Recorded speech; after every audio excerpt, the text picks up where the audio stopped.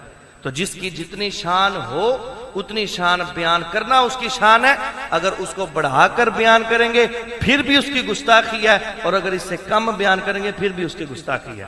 اب توجہ کیجئے گا، اللہ رب العزت نے قرآن پاک میں نا مراتب کو بیان کیا۔ خالق کائنات نے فرمایا اولئک الذین انعم اللہ علیہم من النبیین والصدیقین والشہداء والصالحین۔ اللہ رب العزت نے یہ مراتب کو بیان کیا، جہاں پر عام بندے کے مقام کی انتہا ہوتی ہے نا، وہاں پر صالحین کے مقام کی ابتدا ہوتی ہے۔ جہاں پر صالحین کے مقام کی انتہا ہوتی ہے وہاں پر شہیدین کے مقام کی ابتدا ہوتی ہے۔ جہاں پر شہیدوں کے مقام کی انتہا ہوتی ہے وہاں پر صدیقین کے مقام کی ابتدا ہوتی ہے۔ جہاں پر صدیقین کے مقام کی انتہا ہوتی ہے وہاں پر نبیوں کے مقام کی ابتدا ہوتی ہے۔ جہاں پر نبیوں کے مقام کی انتہا ہوتی ہے وہاں پر رسولوں کے مقام کی ابتدا ہوتی ہے۔ جہاں پر رسولوں کے مقام کی انتہا ہوتی ہے وہاں پر اولو العزم رسولوں کے مقام کی ابتدا ہوتی ہے۔ جہاں پر اولو العزم رسولوں کے مقام کی انتہا ہوتی ہے وہاں سے کئی آگے جا کے ہمارے نبی محمد مصطفیٰ کے مقام کی ابتدا ہوتی ہے۔ اب توجہ کیجئے گا، جس شہید کا مقام اتنا ادنا ہو رب فرماتا ہے وہ نہیں مرا بلکہ وہ زندہ ہے۔ تو جس نبی کا مقام تمام نبیوں سے اعلیٰ ہو وہ نبی مر کے مٹی کیسے ہو؟ بات کی سمجھ آ رہی؟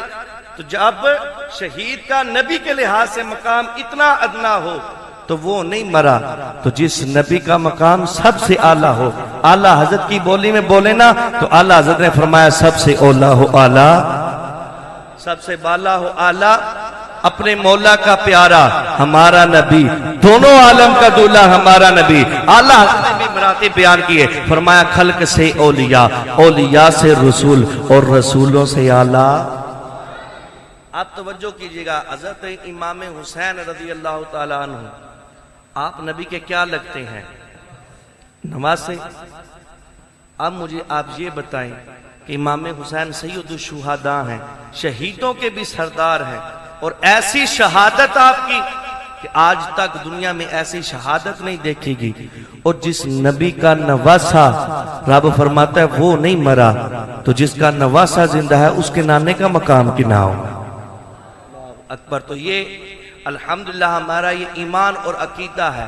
اگر کوئی اس کا انکار کرے کہ شہید مر کے مٹی ہو گیا وہ بھی دائرہ اسلام سے خارج ہے، کیونکہ یہ قرآن کی نص موجود ہے، اور جو قرآن کا انکار کرے گا وہ دائرہ اسلام سے خارج ہو جائے گا۔ اب توجہ کیجئے گا، آپ کہیں گے کوئی شہید کی مثال، میں آپ کو ایک بات بتاؤں، جب حضرت امام حسین رضی اللہ تعالیٰ عنہ آپ کو شہید کیا گیا، اور شواہد النبوہ میں یہ بات موجود ہے، آپ کو جب شہید کیا گیا تو وہ گلیوں میں کوفی جو ہے وہ سر اقدس امام حسین کا لے کر گلیوں میں چل رہے تھے نیزے پر۔ یہ بوڑھے صحابی تھے، اپنے گھر میں بیٹھ کر قرآن کی تلاوت کر رہے تھے چھت پر۔ تو جب آپ وہاں سے وہ کوفی گزرے نا حضرت امام حسین کا سر اقدس لے کر وہ گلیوں میں جب پھرا رہے تھے تو جب وہ ادھر سے گزرے نا تو بوڑھے صحابی حضرت زید بن ارقم رضی اللہ تعالیٰ عنہ اپنے چھت پر قرآن کی تلاوت کر رہے تھے، اور اس وقت وہ قرآن کے حصے کی تلاوت کر رہے تھے، قرآن کی آیت پڑھ رہے تھے، ام حسبتا ان اصحاب الکافی والرقیم کانوا من آیاتنا عجبا۔ اس آیت کا پس منظر یہ ہے، وہ اصحاب کاف تھے نا جو 309 سال غار میں سوئے رہے، پھر 309 سال میں اللہ رب العزت نے فرشتوں کی ڈیوٹی لگائی کہ ان کو آپ نے کھانا بھی کھلانا ہے، پانی بھی پلانا ہے، سال بعد 10 محرم کو کروٹیں بھی ان کی چینج کرنی ہے۔ تو قرآن کہتا ہے ان کا واقعہ بڑا عجیب ہے۔ ام حسبت ان اصحاب الکاف والرقیم کانوا من آیاتنا عجبا، ان کا واقعہ بڑا عجیب۔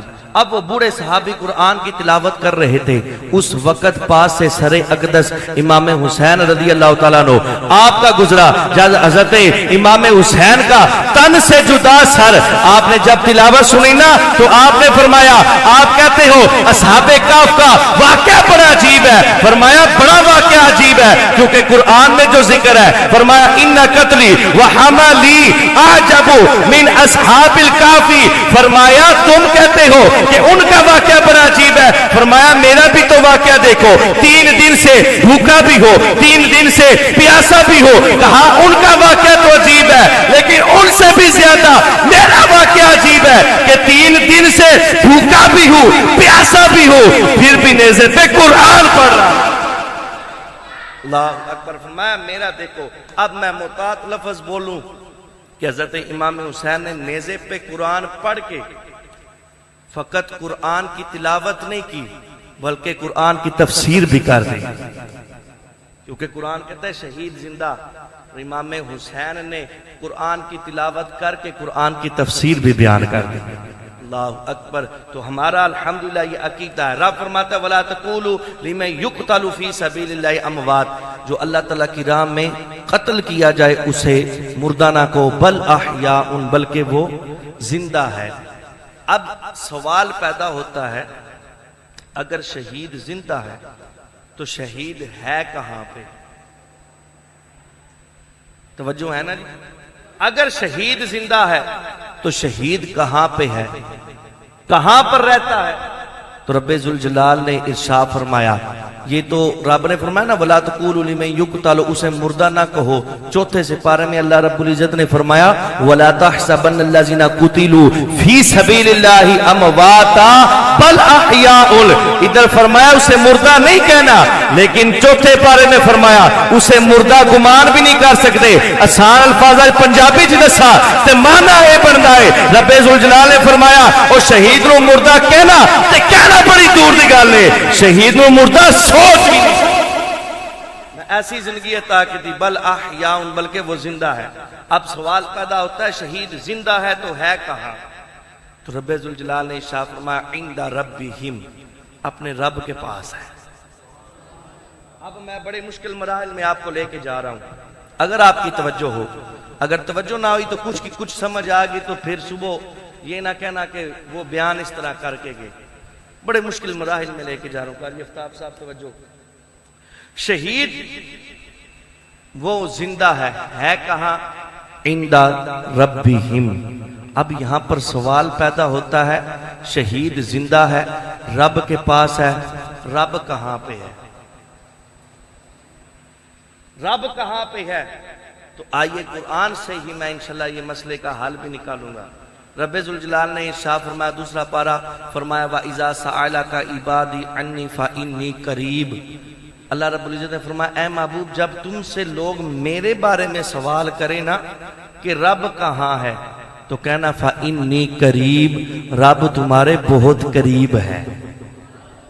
اب رب کہاں پہ ہے؟ بہت قریب۔ اب قریب میں بھی ایک سوال پیدا ہوتا ہے کہ اگر رب قریب ہے تو کتنا قریب ہے؟ مثال کے طور پر یہ قاری ابتسام صاحب میرے قریب بیٹھے ہیں، وہ بزرگ بھی میرے قریب بیٹھے ہیں، لیکن ان کی نسبت وہ تھوڑے دور ہیں، یہ میرے زیادہ قریب ہیں، وہ تھوڑے کم قریب ہیں۔ باہر قاری صاحب ہمارے قاری ارشد صاحب تشریف فرما ہے، یہ بھی میرے قریب ہے لیکن یہ تھوڑے ہٹ کر قریب ہے۔ اب قریب کی بھی سمجھنا ہے کہ رب کتنا قریب ہے۔ پریشان نہیں ہونا، میں نے علم الکلام بھی پڑھا ہوا ہے اور بڑے کامل استاد سے پڑھا ہوا ہے. میں انشاءاللہ قرآن سے یہ مسئلہ نکال کر آگے چلوں گا. اب توجہ کیجئے گا, اگر شہید زندہ ہے تو ہے کہاں؟ رب کے پاس. رب کہاں پہ ہے؟ رب قریب ہے. 26واں پارہ رب ذوالجلال نے شاہ فرمایا وَنَحْنُ أَقْرَبُ إِلَيْهِ مِنْ حَبْلِ الْوَرِيدِ, فرمایا تمہارا رب تمہاری شارک سے بھی زیادہ قریب ہے. اب رب کہاں پر؟ شارک سے بھی زیادہ قریب. اب میں ایک رضوی نقطہ دینے لگا ہوں اگر آپ کی توجہ ہو. رب فرماتا ہے میں شارک سے بھی زیادہ قریب ہوں. تو پتہ چلا جس کی شارگ ہے اس شارگ سے بھی رب قریب ہے. اور شارگ ہے تو بندہ زندہ ہے. مطلب ان کی بھی شارگ ہے, ان کی بھی شارگ ہے, ان کی بھی شارگ, ان کی بھی شارگ. تو رب کے جلوے یہاں بھی, یہاں بھی, یہاں بھی. میں بڑے پچیدہ الفاظ بول رہا ہوں. رب کے جلوے یہاں بھی, یہاں بھی, یہاں بھی, یہاں بھی, یہاں بھی, یہاں بھی. جہاں جہاں شارگ ہے وہاں وہاں پر رب کے جلوے ہے. تو اب توجہ کیجئے گا, رب شہید کہاں پر ہے؟ رب کے پاس. رب کہاں ہے؟ شارگ کے قریب. اب یہاں پر ایک مثال دیتا ہوں. یہ میری چادر ہے نا, یہ اندا کا معنی کیا ہے میں آپ کو سمجھا رہا ہوں. اندا میرے پاس ہے, ان دی. اب یہ چادر میرے پاس ہے. اب کوئی سوال کرے چادر کہاں ہے تو آپ بتائیں گے وہ انصر کے پاس ہے. تو سوال ہوگا انصر کہاں پہ ہے؟ وہ مسجد میں ہے. تو پتہ چلا چادر کہاں پہ ہے؟ مسجد میں. چادر میرے پاس ہے. آپ سے کوئی پوچھے چادر کہاں پہ ہے تو آپ بتائیں انصر کے پاس ہے. انصر کہاں پہ ہے؟ وہ اپنے گھر میں ہے. تو چادر کہاں پہ ہوئی؟ گھر میں. اب توجہ کیجئے گا جو بات سمجھانا چاہتا ہوں توجہ کے ساتھ. اب چادر کہاں پہ ہے؟ انصر کے پاس. انصر کہاں پہ ہے؟ وہ منڈی باولدین کسی مسجد میں ہے. تو چادر کہاں پر ہوئی؟ منڈی باولدین. تو جہاں پر چادر وہاں پر انصر, جہاں پر انصر وہاں پر چادر. رب فرماتا ہے شہید عند ربہم, اپنے رب کے پاس ہے, اپنے رب کے قریب ہے. تو رب شارک سے بھی زیادہ قریب. رب کے جلوے یہاں بھی, یہاں بھی, یہاں بھی, یہاں بھی, یہاں بھی. تو جدھر جدھر رب کے جلوے وہاں وہاں شہید, یعنی شہید یہاں بھی, شہید یہاں بھی, شہید یہاں بھی, شہید یہاں بھی, شہید یہاں بھی, شہید ادھر بھی. اب توجہ کیجیے گا, ادنا رتبے والا یہاں بھی موجود, یہاں بھی موجود, یہاں بھی موجود. تو اب بھی تم کو حاضر و ناظر والا مسئلہ سمجھ نہیں آتا. اگر شہید یہاں پر, یہاں پر بھی, یہاں پر بھی, یہاں پر بھی شہید کا اتنا رتبہ مانتا ہے تو جو نبی سب سے افضل ہے تو اس نبی کا حاضر و ناظر والا مسئلہ کیوں نہیں سمجھتا؟ اللہ اکبر. اب توجہ کیجیے گا, اس آیت کی جو اگلا جز ہے وہ بیان کر کے میں انشاءاللہ ایک دو اہل بیت اطہار کے حدیث بیان کر کے بیان کو ختم کرتا ہوں. اب اگلا جز جو قرآن کا ہے آیت کا میں آپ کو بیان کرتا ہوں. رب نے فرمایا شہید کہاں پر ہے؟ عند ربہم, اپنے رب کے پاس. شہید کرتا کیا ہے؟ دیکھو شہید کتھے جی؟ اپنے رب کو. رب کتھے وے؟ اگر تسی آکھو تو میں پنجابی جو بھی تقریر کر لینا. پنجابی ٹھیک ہے؟ اردو اردو ٹھیک ہے؟ ٹھیک ہو گیا جی. عند ربہم, اپنے رب کے پاس ہے. اب سوال پیدا ہوتا ہے شہید کرتا کیا ہے؟ تو رب فرماتا ہے عند ربہم یرزقون, شہید کو اللہ رزق دیتا ہے اور وہ رب کا رزق کھاتا ہے. اور مومن کی پتہ کیا صفت ہے؟ اللہ رب العزت نے پہلے سپارے پہلے رکوع میں ارشاد فرمایا وَيُقِيمُونَ الصَّلَاةَ وَمِمَّا رَزَقْنَاهُمْ يُنْفِقُونَ. اللہ رب العزت نے مومن کی صفت کو بیان کیا کہ مومن وہ ہے, ایمان والا وہ ہے بالغیب, جو غیب کو مانتا ہے. وَيُقِيمُونَ الصَّلَاةَ, اور جو نماز کو قائم کرتا ہے. آپ پہ تاکلو سی کنی کی نماز قائم کرنے ہیں, یہ مومن کی صفت ہے. پھر اگلی صفت رب ذوالجلال نے شاہ فرمایا وَمِمَّا رَزَقْنَاهُمْ يُنْفِقُونَ. فرمایا مومن کی یہ صفت ہے, اللہ جو اسے رزق دیتا ہے نا وہ رزق پاس نہیں رکھتا بلکہ وہ تقسیم کرتا ہے، اللہ کی راہ میں خرچ کرتا ہے، وہ آگے دے دیتا ہے۔ رب جو اسے رزق دیتا ہے وہ آگے تقسیم کرتا ہے۔ اب شہید کہاں پر ہے؟ اپنے رب کے پاس۔ کرتا کیا ہے؟ رب اس کو رزق دیتا ہے، مومن کی صفت ہے، وہ رزق پاس نہیں رکھتا، اللہ کی راہ میں تقسیم کرتا ہے، وہ تقسیم کرنے والا ہے۔ تو پھر ماننا پڑے گا سید الشہداء امام حسین رضی اللہ تعالی عنہ، آپ کو میرا رب رزق دیتا ہے اور مومن کی صفت ہے، رزق پاس نہیں رکھتا، تقسیم کرتا ہے۔ تو پتہ چلا میرا رب حسین کو رزق عطا کرتا ہے، حسین دنیا میں تقسیم کرتا ہے۔ اللہ اکبر، حسین دنیا میں تقسیم کرتا ہے۔ یہاں پر صوفیاء کا ایک مذہب نہ آپ کے سامنے رکھ دوں۔ صوفیاء فرماتے ہیں اگر جو آپ کے مقدر میں نہیں نا، جو آپ کے مقدر میں نہیں، اگر چاہتے ہو ہمارے مقدر میں آ جائے تو سیدہ فاطمہ الزہرا کے لال کا واسطہ دے کر اپنے رب سے مانگو، رب کبھی بھی رد نہیں کرے اکبر۔ تو اللہ رب العزت شہید کو رزق عطا کرتا ہے، شہید آگے دنیا میں تقسیم کرتا ہے۔ تو اللہ رب العزت کے محبوب نے ارشاد فرمایا آج ہم اپنی اولادوں کو سب کچھ سکھاتے ہیں لیکن دین نہیں سکھاتے۔ ہمارا دل ہوتا ہے ہماری اولادیں جو ہیں وہ کسی اچھے سکول میں پڑھیں، اچھے یونیورسٹی میں پڑھیں اور طرح طرح کی تعلیم حاصل کرے، فزکس، کیمسٹری اور کیا کیا علم ہے وہ پڑھیں، لیکن ہم نے کبھی اپنی اولادوں کو نصاب مدینہ بھی سکھایا ہے کہ جو میرے آقا نے نصاب دیا کہ اپنی اولادوں کو یہ سکھاؤ؟ سوال ہے وہ نصاب مدینہ کیا ہے؟ میرے آقا نے ارشاد فرمایا ادبوا اولادکم علی ثلاثۃ خصال، میرے آقا نے ارشاد فرمایا اپنی اولادوں کو کچھ سکھاؤ نہ سکھاؤ، ہاں مگر 3 باتیں انہیں ضرور سکھانا۔ یہ آج کے اس درس قرآن کا سبق ہے۔ میرے آقا نے ارشاد فرمایا ادبوا اولادکم علی ثلاثۃ خصال، 3 خصلتیں اپنی اولاد کو لازمی سکھانا۔ پہلی خصلت فرمایا حب نبیکم، اپنے نبی کی محبت سکھانا، اور دوسرا فرمایا حب لآل بیتہ، نبی کی آل کی محبت سکھانا، اور تیسرا فرمایا وعلی قراءۃ القرآن، اور قرآن کی تلاوت کی محبت سکھانا۔ اب یہ 3 باتیں ہیں میرے آقا نے فرمایا اپنی اولاد کو سکھانا۔ پہلی میری محبت سکھانا، تو کیا نبی کی محبت ایسے سکھائی جاتی ہے کہ نبی نو علم غیب کو نہیں، نبی نو دیوار دے پیچھے دا علم کو نہیں، نبی نے اختیارات کو نہیں ہے، نبی نور و بشر دے فیصلے کر کے اینس دین اپنی اولاداں نبی دی محبت سکھائی جانی؟ نہیں۔ محبت پتہ ہے کیویں سکھائی جانی؟ آج میں تم سادہ جا نسخہ دینا کہ محبت کیویں سکھائی جائے گی۔ اپنی اولاد نو اپنی جھولی دے اندر بٹھاؤ اور اپنی اولاد نو گود دے اندر بٹھا کے اپنی اولاد نو کہو بیٹا او کی ہے؟ بیٹا کہے گا ابا جی او سورج ہے۔ آکھو کسی طاقت ہے انی کہ سورج نو ہلا سکے؟ کہے گا نہیں جی نہیں، انی کی دے کسے کول طاقت ہے، یہ سورج ہل سکدا ہے؟ تے آکھو جس نبی دے اشارے تے ڈوبیا سورج واپس اثر تے آ جاندا ہے، وہ میرے نبی دی ذات ہے۔ اینج اپنی اولاداں محبت سکھاؤ، اشارہ کرو بیٹا ہو کی، بیٹا کہے گا ابا جانو چاند دے، کہو بیٹا کیا کوئی ایسا ہے طاقت والا جو اس چاند کے 2 ٹکڑے کر سکے؟ بیٹا کہے گا نہیں، تو بتاؤ جس نبی کے اشارے سے یہ چاند ٹوٹ بھی گیا ہے اور جڑ بھی گیا ہے، ہم اس نبی کا کلمہ پڑھتے ہیں۔ ایسی اپنی اولادوں کو نبی کی محبت سکھاؤ، اور دوسرا فرمایا حب لآل بیتہ، نبی کی آل کی محبت سکھاؤ۔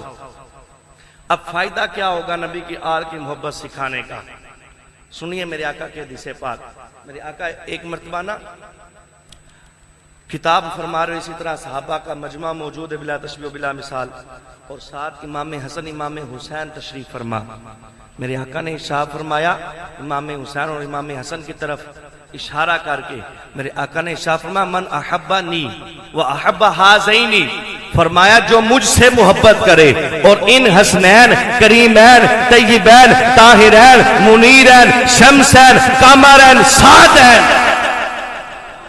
میں جو ان سے امام حسن امام حسین سے محبت کرے وہ اباہما اور ان دونوں کے والد مولا علی سے محبت کرے وہ امہما اور ان دونوں کی والدہ سیدہ طیبہ طاہرہ عالمہ مفتیہ زاکیہ سیدہ زہرا پاک سے محبت کرے، فرمایا جو ان 5 ہستیوں سے محبت کرے گا، فرمایا کانا معیہ درجتی یوم القیامتی فی الجنہ، فرمایا قیامت والے دن جہاں جنت میں محمد کا ٹھکانہ ہوگا، فرمایا جو ان سے محبت کرے گا میں محمد جنت میں اس کو اپنے ساتھ رکھوں۔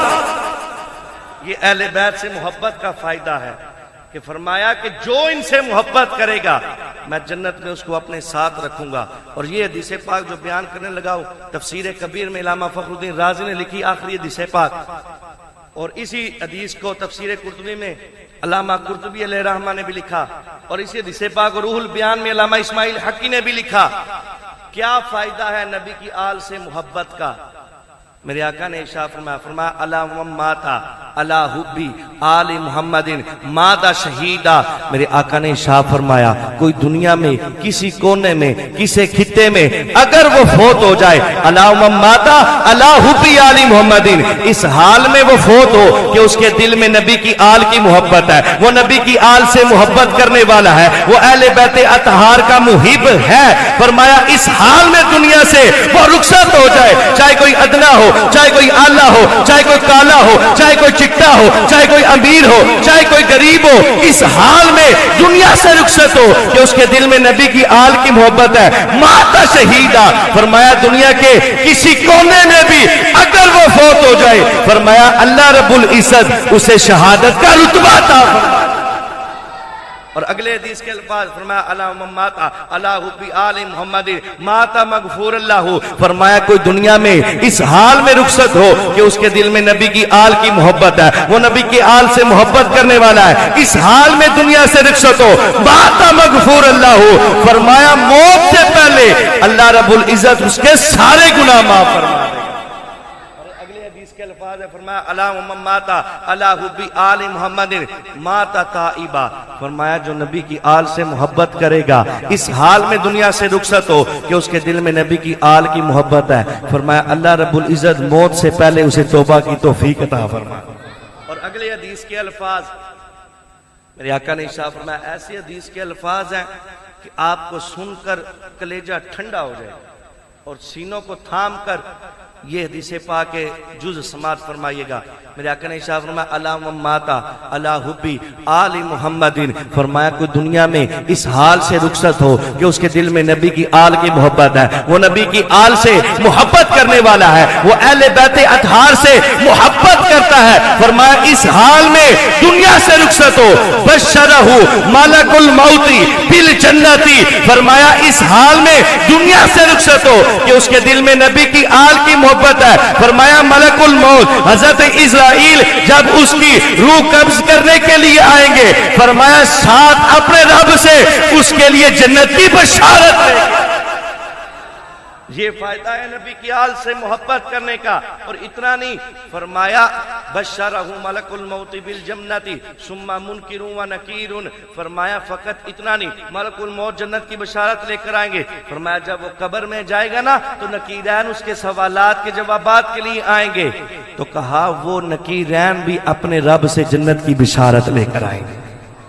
اب یہاں پر ایک سوال میں کرتا ہوں، یہ جو قبر میں سوال ہونے آتی ہیں من ربک ما دینک ما کنت تقول فی حق ھذا الرجل، ان کا مقصد کیا ہے؟ اگر یہ کوئی اس میں سوالوں کے جواب دینے میں پاس ہو گیا تو کیا ہوگا؟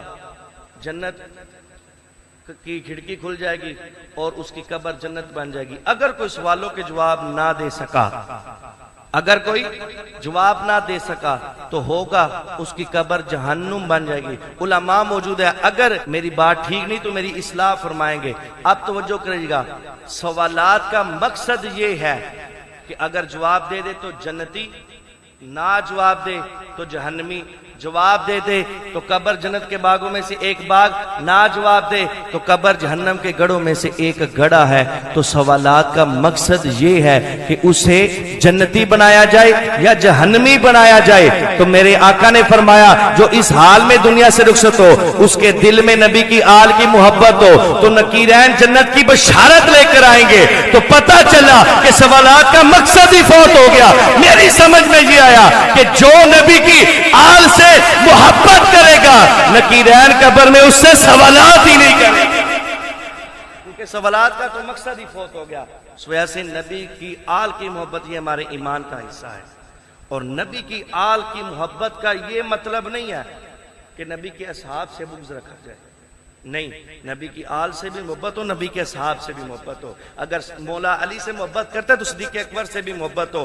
آخری حدیث پاک فرمایا میرے آقا نے ان اللہ فرض علیکم حب ابی بکر و عمر و عثمان و علی جن، فرمایا اللہ رب العزت نے ابو بکر کی محبت، عمر کی محبت، عثمان کی محبت، علی کی محبت تم پر فرض فرما دی ہے۔ اور اگلے حدیث کے الفاظ فرمایا ایسی فرض نہیں فرمائی، فرمایا ان اللہ فرض علیکم حب ابی بکر و عمر و عثمان و علی جن کما فرض علیکم الصلاۃ والصیام والزکاۃ والحج، فرمایا جس طرح اللہ رب العزت نے تم پر روزہ، نماز، حج، زکات فرض کر دیا ہے اسی طرح ان چاروں کی محبت بھی فرض کر دی۔ اور اب جو ان سے بغض رکھے فمن ابغض واحدا منہم، کوئی ان چاروں میں سے کسی ایک سے بھی بغض رکھے، واحدا منہم، چاہے مولا علی سے بغض رکھے اور صحابہ کے نعرے لگائے اور صحابہ کی شان بیان کر کے آسمانوں پر بٹھا کر اہل بیت کو بھول جائے، اگر وہ علی سے محبت کرتا ہے، اصحاب سے بغض رکھتا ہے، اہل بیت کے تو چرچے کرتا ہے، صحابہ کی شان بیان نہیں کرتا، تو فرمایا کوئی ان میں سے کسی ایک سے، چاہے اہل بیت ہو چاہے صحابہ ہو، ان میں سے کسی ایک سے بھی اگر وہ بندہ بغض رکھے گا ولا صلاۃ ولا صیام ولا حج ولا زکات، فرمایا نہ اس کی نماز قبول ہوگی، نہ اس کا حج قبول ہوگا، نہ اس کی زکات قبول ہوگی، فرمایا اللہ رب العزت نے اس کی عبادت قبول ہی نہیں کرنی جو نبی کی اہل بیت یا نبی کے صحابہ سے بغض رکھنے والا۔ تو نبی کی اہل بیت سے بھی محبت ضروری ہے، نبی کے اصحاب سے بھی محبت ضروری ہے۔ الحمدللہ ہمارا یہ مسئلہ کہ اہل سنت اہل حق ہے کہ وہ نبی کی آل کے بھی نوکر ہے، نبی کے اصحاب کے بھی نوکر ہے، نبی کے ازواج کے بھی نوکر ہے۔ الحمدللہ یہ ہمارے ایمان کا حصہ ہے۔ تو کبھی بھی اگر کوئی اہل بیت اطہار کے فرد کے بارے میں کوئی بکواسات کرے ہم نے نہیں سننا، اگر کوئی کسی صحابی کے بارے میں بکواسات کرے، زبان دراز کر کے گفتگو کرے، ہم نے اس کی بھی نہیں سننی۔ ہم نے دیکھی ہے نسبت مصطفیٰ، تو جس کو نسبت میرے مصطفیٰ سے ہوگی وہ چاہے اصحاب کی صورت میں ہو، چاہے اہل بیت اطہار کی صورت میں ہو، چاہے ازواج کی صورت میں ہو، ہم ازواج کے بھی نوکر ہیں، ہم اصحاب کے بھی نوکر ہیں، ہم اہل بیت کے بھی نوکر ہیں۔ تو یہ آج درس قرآن کا ہمارا یہ سبق ہے کہ ہم نے انشاءاللہ ان تینوں کی غلامی کرنی ہے، ہم نے کسی کے بارے بغض نہیں رکھنا۔ دعا ہے خالق کائنات ہمیں نے جو سنا اس پر عمل کی توفیق عطا فرمائے۔ ابھی انشاءاللہ تحریک کے حوالے سے ہمارے جو ذیلی صدر ہیں حضرت علامہ مولانا قاری محمد ارشد جلالی صاحب، وہ انشاءاللہ آپ سے گفتگو فرمائیں گے۔ اللہ رب العزت عمل کی توفیق عطا فرمائے، آمین بجاہ نبی الامین صلی اللہ تعالی علیہ وسلم۔